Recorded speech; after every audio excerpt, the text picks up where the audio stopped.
हरियाणा की राजनीति के लिहाज से बुधवार का दिन काफी खास रहा। आज कांग्रेस की ओर से विधानसभा सेशन के दौरान अविश्वास प्रस्ताव लाया गया। अविश्वास प्रस्ताव से पहले आज सदन में काफी हंगामा हुआ और कई बार नोक-झोंक भी नजर आई। कांग्रेस विधायक स्पीकर की सीट तक भी पहुंच गए थे, लेकिन सबसे बड़ी बात वोटिंग को लेकर रही। आपको बता दें कि कांग्रेस की ओर से लाए गए अविश्वास प्रस्ताव में कांग्रेस के 30 विधायकों सहित कुल 32 विधायकों ने सरकार के खिलाफ वोट किया।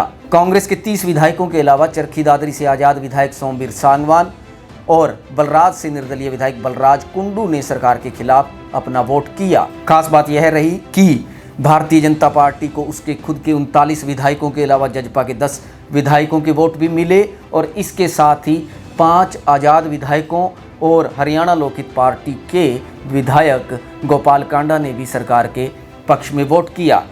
कुल मिलाकर 87 विधायकों ने वोट किया। इस समय हरियाणा विधानसभा में कुल 88 विधायक हैं, क्योंकि इलाहाबाद से अभय सिंह चौटाला इस्तीफा दे चुके हैं। कालका से प्रदीप चौधरी की सदस्यता रद्द की जा चुकी है। स्पीकर ज्ञानचंद गुप्ता हैं और उनकी तरफ से नोटिस स्वीकार किया गया था भूपेंद्र सिंह हुड्डा का अविश्वास प्रस्ताव का। स्पीकर तब वोट करते हैं जब कोई टाई की स्थिति हो या कोई बहुत ही जरूरी हो। इस लिहाज से आज कुल 87 विधायकों ने अपना वोट किया। अविश्वास प्रस्ताव औंधे मुंह गिर गया कांग्रेस का। बीजेपी के पक्ष में 55 विधायकों ने वोट किया, जबकि उनके खिलाफ 32 विधायकों ने वोट किया।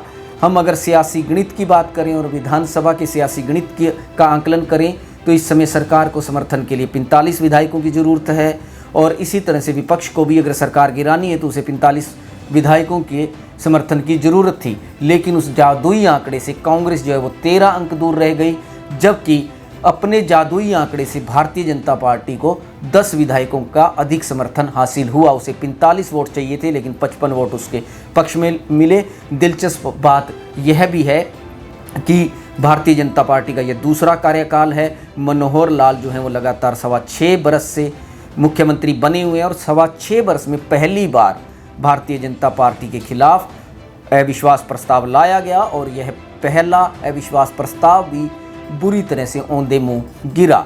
रिपब्लिक हरियाणा की इस खास रिपोर्ट में हम आज आपको बता रहे हैं अविश्वास प्रस्ताव की कहानी का पूरा सार। हरियाणा की भारतीय जनता पार्टी की सरकार के खिलाफ 6.25 साल में पहली बार विपक्ष की ओर से लाया गया अविश्वास प्रस्ताव गिर गया। सरकार गिराने के लिए जरूरी 45 के जादुई आंकड़े से 13 अंक दूर 32 वोट ही सरकार के खिलाफ डाले गए। कांग्रेस के 30 विधायकों के अलावा चरखी दादरी से आजाद विधायक सोमवीर सांगवान और मेहम से निर्दलीय विधायक बलराज कुंडू ने सरकार के खिलाफ वोटिंग की। वोटिंग से पहले आज का विधानसभा सेशन काफी हंगामेदार रहा। स्पीकर की ओर से सुबह ही कांग्रेस विधायक दल की ओर से अविश्वास प्रस्ताव को लेकर दिए गए नोटिस को स्वीकार कर लिया गया और शाम के समय वोटिंग हुई। इसके लिए काउंटिंग अधिकारियों की नियुक्ति की गई।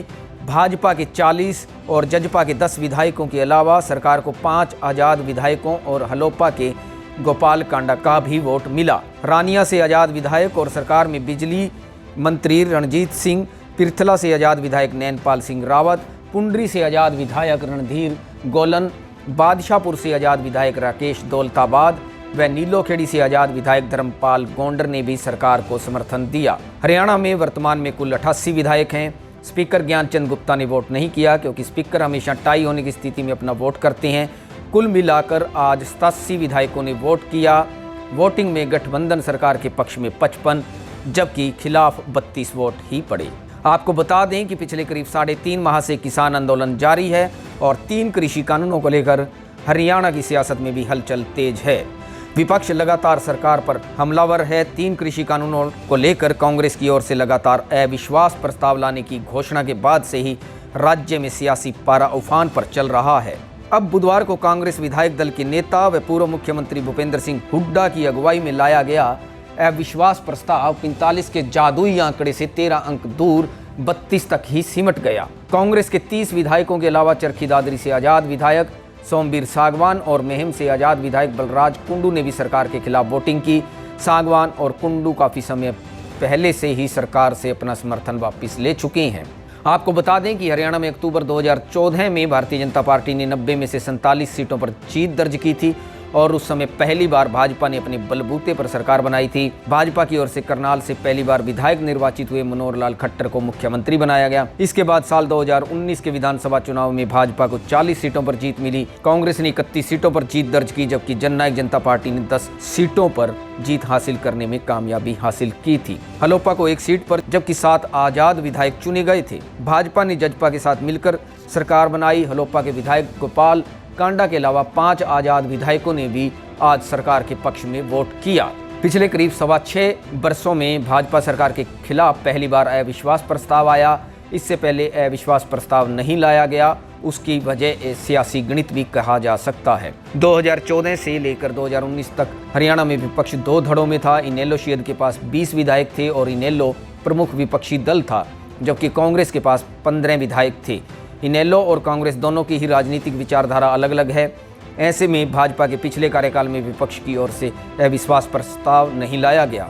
अब पहली बार 30 सीटों वाले मुख्य विपक्षी दल कांग्रेस की ओर से अविश्वास प्रस्ताव लाया गया, लेकिन इससे सरकार पर कोई अधिक असर नहीं पड़ा। 2 आजाद विधायकों के साथ कांग्रेस के 30 विधायकों ने सरकार के खिलाफ वोटिंग की। इस समय हरियाणा के सियासी गणित पर नजर डालें तो एलनाबाद से अभय सिंह चौटाला के इस्तीफे के बाद, जबकि कालका से प्रदीप चौधरी की विधानसभा सदस्यता रद्द होने के बाद हरियाणा विधानसभा में कुल 88 विधायक हैं। ऐसे में सरकार बनाए रखने के लिए 45 विधायकों का समर्थन चाहिए। अविश्वास प्रस्ताव के लिए विपक्ष को भी 45 विधायकों का समर्थन चाहिए था, लेकिन कांग्रेस इस जुदाई आंकड़े से भी 13 अंक दूर रह गई। सियासी पंडितों का यह भी मानना है कि पर्याप्त संख्या बल न होते हुए और जजपा व 5 आजाद विधायकों की सरकार के साथ मजबूती से खड़ा होने के बावजूद कांग्रेस और खासकर कांग्रेस विधायक दल के नेता भूपेंद्र सिंह हुड्डा ने अविश्वास प्रस्ताव लाने की जल्दबाजी की।